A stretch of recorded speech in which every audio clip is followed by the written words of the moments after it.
हमारे व्यस्त जीवन में ईश्वर की आवाज़ आपने कई बार सुना होगा।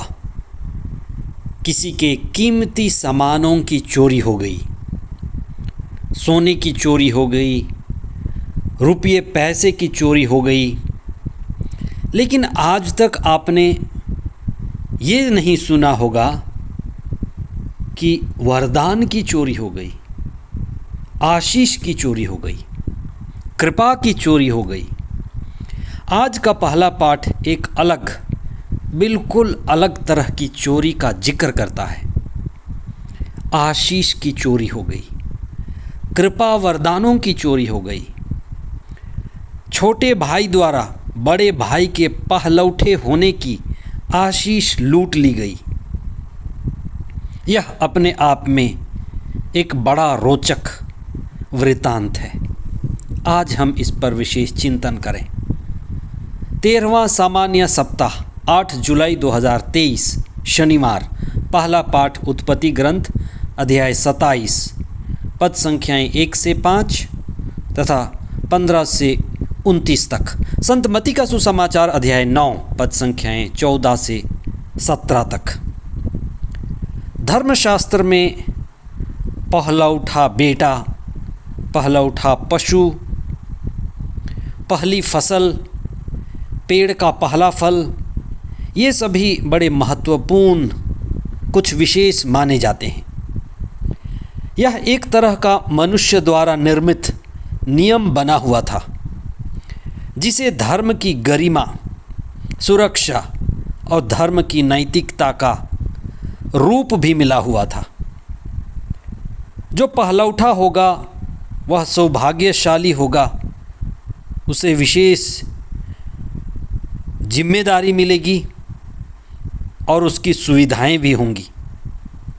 धर्मशास्त्र में कई जगह इस तरह की प्रथा का विरोध हुआ है। जैसे दाऊद अपने भाइयों में सबसे छोटा था, ईश्वर ने उसे चुना। हाबिल छोटा भाई था, लेकिन उसने योग्य बलिदान चढ़ाया और उसको आशीष मिली। आज हम इस पर विशेष चिंतन करें। याकूब का अपने पिता इसहाक से कृपा चोरी करना, आशीष चोरी करना एक उलटफेर की दशा है। ईश्वर की ओर से ऐसा कोई आरक्षण नहीं मिला हुआ है या किसी को पहलौठे को, पहले फसल को संरक्षण मिला हुआ है, ऐसी बात नहीं है। वैसे भी एसाऊ एक बार बड़ा भूखा था और अपने उस भूख के कारण एक कटोरी खीर के लिए उसने अपने छोटे भाई याकूब को अपना पहलौठापन, बर्थराइट बेच चुका था। अपने अधिकार की वह परवाह और इज्जत नहीं करता था। अपनी आशीष और जो उसे कृपा और अधिकार मिला है उसका वो महत्व नहीं रखता था। वहीं याकूब एक अलग तरह का व्यक्ति था।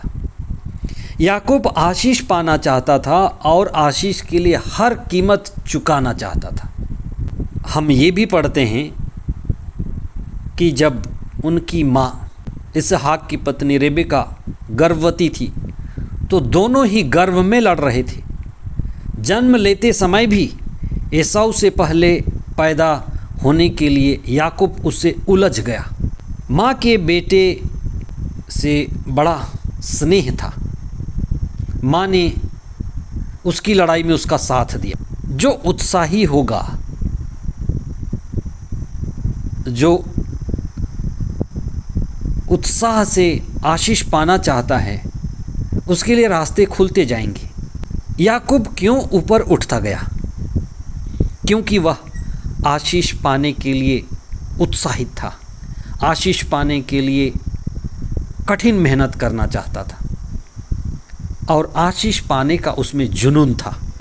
वह आशीष पाने के लिए हर संभव मेहनत करता था। माँ का भी यानी प्रकृति का, परिवेश का, संसाधनों का भी उसका सहारा मिलता गया। ईश्वर से हर हालत में वो आशीष ही पाना चाहता। वह बड़ा उत्साहित था और जिसमें भी उत्साह होगी उसे आशीष मिलेगी, कृपा मिलेगी और पवित्र आत्मा भी मिलेगा। अगर ईश्वर को पाने का उत्साह है, ईश्वर को पाने की जुनून है, और जो व्यक्ति चुनौतियों और संघर्षों को लेने के लिए तैयार है, जिसे हम कहते हैं क्रूस उठाने के लिए तैयार है, उस व्यक्ति को न पुरानी प्रथा, न संस्कृति, न संसार की कोई भी शक्ति रोक सकती है। प्रकृति उसके साथ होगी और वही माँ रूपी प्रकृति है जो उसका साथ देती है, जो बड़ा उत्साहित है, कर्मठ है, जुझारू है, जो जुनून रखता है। आध्यात्मिक प्रगति में भी यही बात है। इसलिए हम आशीष पाने के मामले में, आध्यात्मिकता के मार्ग पर बढ़ने के मामले में याकूब का अनुसरण करें और हमें आशीष मिलती रहेगी। आज का सुसमाचार ईसा की नई शिक्षा का हिस्सा है। फरीसी और यूहन्ना के शिष्य ईसा के पास आकर कहते हैं कि हम उपवास करते हैं, लेकिन आपके शिष्य उपवास नहीं करते, वो खुशी मनाते हैं, खाते पीते हैं। ईसा ने उनसे कहा, आपका उपवास व्यर्थ है, क्योंकि जब वो उपवास करते थे वो कहते थे मारा नाथा, कम लॉर्ड जीसस कम, कम लॉर्ड कम। उनका उपवास मुक्तिदाता के आगमन के लिए था कि ईश्वर मुक्तिदाता भेजेगा जो इस्राएल को उनकी गुलामी से मुक्त करेगा। समय पूरा हो चुका था, ईश्वर ने मुक्तिदाता ईसा को भेजा था। लेकिन उस उपवास का क्या फ़ायदा जिसमें आत्मा नहीं है? उस उपवास का क्या फ़ायदा जिसमें चेतना नहीं है? मुक्तिदाता वहीं खड़े थे, लेकिन वे वही दोहरा रहे थे, मारा ना था, कम लॉर्ड। इसलिए उस उपवास का मायने नहीं, अर्थ नहीं, उसमें जीवन नहीं, जहाँ चेतना नहीं, पवित्र आत्मा नहीं, ईश्वर की उपस्थिति नहीं। इसीलिए ईसा उनसे कहते हैं कि मेरे शिष्यों को पता है, इसलिए वे अभी आनंदित हैं। जब उनसे दुल्हा यानी ईसा दूर ले लिए जाएंगे, उसी दिन वे उपवास करेंगे। इसलिए ईसा मुक्तिदाता हैं, हमें उन्हें पहचानने की ज़रूरत है। और ईसा की शिक्षा नई अंगूरी है, प्रभावशाली है, आत्मापूर्ण है, क्रांति लाने वाली है, पवित्र आत्मा से प्रेरित है।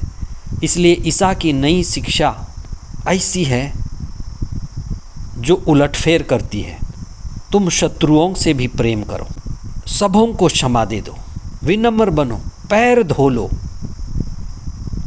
खुद को रोटी की तरह तोड़ दो, दूसरों की सेवा करो, ईश्वर की मर्जी पूरी करो,